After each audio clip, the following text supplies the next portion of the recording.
তালহা বিন বারা রাদিয়াল্লাহু তাআলা, আমার নবীর ছোট্ট সাহাবা তালহা বিন বারা, ছোট্ট সাহাবা, 12 থেকে 14 বছরে আমার নবীর প্রেমে পড়ে গেল। নবীর প্রেমে একদম এমন পড়েছে, মাত্র 12 থেকে 14 বছরের ছোট্ট বাচ্চা, কি বুঝে? নবীর পিছনে পিছনে ঘুরঘুর করে। আমার নবী দেখে, কিন্তু না দেখার ভান ধরে থাকে। দেখে যে দেখি যুবকটা আমাকে কতটুকু ভালোবাসে।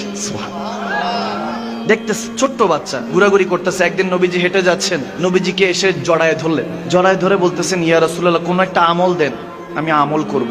এখন নবীজি হয়তো কি তালহা বিন বারা, তার কথা, ছোট্ট বাচ্চার কথা তো সবসময় সাহাবাদেরকে বলতো যে খুব ভালোবাসে, আমাকে খুব ভালোবাসে, সবসময় বলতো। যখন এরকম বলতেছে, এখন অনেক সাহাবা চিন্তা করে কি আর ভালোবাসে, ছোট্ট মানুষ। আমরা যখন ছোট্ট বাচ্চারা থাকে তাদেরকে যদি বলি যাও ওটা নিয়ে আসো, সেটা নিয়ে আসো, নিয়ে আসে দৌড় দিয়ে। যে আমরা বলি যে অমুককে ডাক দাও, ডাক দিয়ে নিয়ে আসে, এর থেকে আর বেশি কি করবে? 10-12 বছর 14 বছরের বাচ্চা কি আর বুঝে? আমার নবী ওই বাচ্চাটা প্রশংসা করতো। সাহাবারা বলতেছি, ইয়া রাসূলুল্লাহ, কতটুকু আর ভালোবাসে, যেহেতু নবী প্রশংসা করছে, আমরা সবাই মিলে নবীর প্রশংসা করি। নবী যেহেতু একজনের প্রশংসা করছে, মানুষটা দামি না কম দামি? দামি না কম দামি? দামি। যখন সাহাবারা বলছে ইয়া রাসূলুল্লাহ বেশি ভালোবাসে, বলে হ্যাঁ আমাকে অনেক ভালোবাসে। এখন সাহাবাদেরকে বুঝানোর জন্য আল্লাহ নবী বলতেছে, তোমরা দেখতে চাও কেমন ভালোবাসে? এখন তালহা বিন বারা রাদিয়াল্লাহু তাআলা আমার নবীকে জড়ায় ধরে বলছে, ইয়া রাসূলুল্লাহ কিছু আমল দেন, আমি আমল করব। একটু বাচ্চারা থাকে না, মর্জি করে, জড়ায় ধরে বলতেছে আমল দেন, আমল করব। নবী বলতেছে ঠিক আছে যাও, আমল দিলাম, তোমার বাবার গর্দান ফেলে আসো। যখন তালহা বিন বারা আমার নবী থেকে হুকুম শুনলেন, আমার নবী বলেন যাও বাবার গর্দান ফেলে আসো। শের খোদা আলী দাঁড়িয়েছিলেন, তেনার কাছে জুলফিকার ছিল। হাদিসে এসেছে যখন আমার নবীর হুকুম শুনলো, তালহা তাড়াতাড়ি দৌড়ায় গেল, বাবার গর্দান ফেলে দিবে, নবীকে ভালোবাসি যে বুঝাতে হবে। তারপর যাওয়ার সময় শের খোদা আলী তলোয়ার নিয়ে নিল ছিনিয়ে, যে যাইয়া বাবার গর্দান উঠিয়ে দিবে।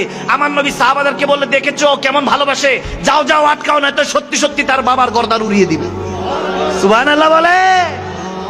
আল্লাহু আকবার। যখন নবীর ভালোবাসা এরকম শিখতো, তখন সবাই মিলে তাকে ধরে নিয়ে আসলো, বলে না না কিছু করতে হবে না, নবীজি এমনি মজা করেছে, তোমাকে পরীক্ষা নেওয়ার জন্য, বোঝানোর জন্য। সে বললো যে ঠিক আছে, ইয়া রাসূলুল্লাহ দাঁড়িয়ে আছে। এখন এরকম কুদরতে ইলাহি যখন সময় পার হচ্ছে, যখন কিছু সময় যখন পাড়ি দিয়ে দিল, কিছুদিন পরে দেখা গেল সে ছেলেটা, ছোট্ট বাচ্চাটা হঠাৎ অসুস্থ হয়ে গেল। নবীর প্রেমে এমন অসুস্থ হয়ে গেল, আল্লাহর ইবাদত করতে করতে কেমন জানি ইশকে ইলাহি, ইশকে রাসূলের মধ্যে গুমসুম হয়ে গেল, হাওয়া হয়ে গেল, নিজের খেয়াল আর খুদ নিজের অবস্থায় নেই। যখন হারিয়ে গেল, এমন অবস্থা হলো মৃত্যু তার কাছাকাছি চলে আসলো, অসুস্থ হয়ে বিছানায় পড়ে গেল। আমার নবী 2 বেলা যাইতেন, হাদিসে এসেছে 2 বেলা দেখতে যেতেন। আরে আমরা টিকিট কেটে মদিনা যাই, মদিনা ওয়ালাকে দেখার জন্য, দেখি তো না গুম্বদে খাজরা, সবুজ এই গম্বুজ শরীফটা দেখেই কলিজাটা ভরে যায়, কাবাতুল্লাহকে দেখেই মনটা ভরে যায়। কিন্তু আমার নবী স্বয়ং ওই বাচ্চাকে দেখতে গেল।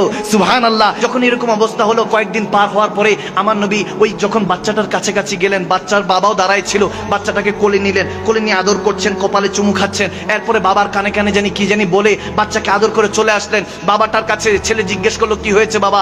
তখন বলতেছে ওই বাবাটা যে আমার নবী বলেছে তুমি ইন্তেকাল করে যাবা, আজকেই আজরাইল আলাইহিস সালাম তোমার কাছে চলে আসবে, তুমি চলে যাবা আল্লাহর দরবারে। আমার নবী বলে গিয়েছেন তার জানাজা দাফন কাফন আমি করব, আমাকে খবর দিও। কিন্তু ওই যুবক, ওই ছোট্ট বাচ্চা দেখেন, তার ইশক দেখেন, ভালোবাসা দেখেন। আমরা যদি হুজুরকে দাওয়াত করি, হুজুর আমার কাছে আইসেন, কি দেশ বিদেশে কি চলতেছে কোনো খবর নাই, কি রাস্তায় কি জ্যামে পড়লাম না, কি দাওয়াত দিছি, হুজুর আসতেই হবে। কিন্তু ওই আশেক এরকম ছিল না, যারা সত্যিকারের মুমিন মুসলমান ছিল, তাদের অবস্থা মাকাম আলাদা ছিল।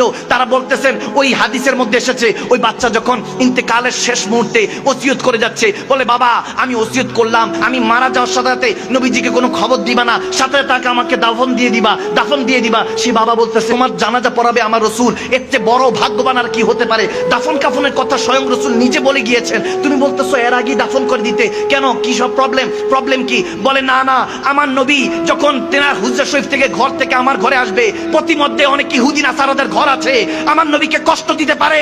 আমি আমার নবীকে এত ভালোবাসি, চাই না আমার জানাজাটার জন্য নবীকে কেউ কষ্ট দেয়।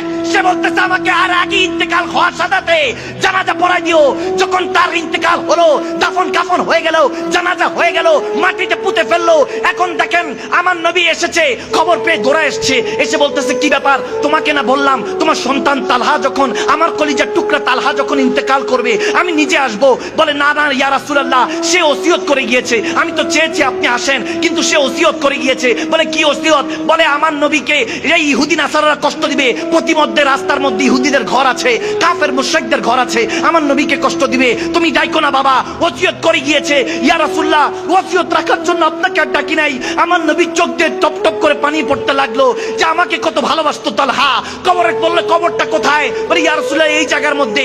কবরের সামনে গিয়ে আমার নবী দোয়া করছেন, রাহমাতুল লিল আলামিনের দুইটা হাত রব্বুল আলামিনের দরবারে উঠলো। বলল আল্লাহ তোমার কাছে আমার তালহা এসেছে, তুমি তার সাথে যখন কথা বলবা তখন তার সাথে ভালোবেসে কথা বইলো, তার জন্য যখন সুপারিশ আমি নবী মুস্তাফা করছি, সে কত বড় ভাগ্যবান। রব্বুল আলামিনের কাছে রাহমাতুল লিল আলামিন নবী দোয়া করছেন সেই সাহাবার জন্য। যুবক তখন তো এই ভালোবাসার মধ্যে আল্লাহ বরকত দেন। আমি বলি হ্যাঁ, उसने कहा था इश्क एक ढंग है, इश्क एक तमाशा है।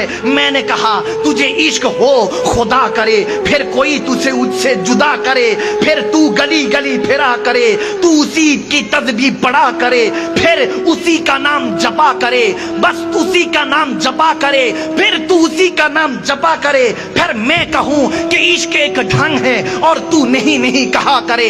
আর ইশক তো এখনো হয় নাই। মদিনাওয়ালার প্রেমে যদি পড়ে দেখেন তালহার মতো আপনার অন্তরের মধ্যে শান্তি দিয়ে দিবে রব্বুল আলামিন। আপনি এখনো সেই মদিনাওয়ালার প্রেমে পড়েন নাই। বান্দা যদি আপনি সেই মদিনাওয়ালার প্রেমে পড়ে যান তখন আপনিও বলবেন নবী না হয়ে এই দুনিয়ায় না হয়েছি ফেরেশতা খোদার, হয়েছি গো নবী উম্মত আপনার, তার তরে শুকুর হাজার বার। সুবহানাল্লাহ। আল্লাহ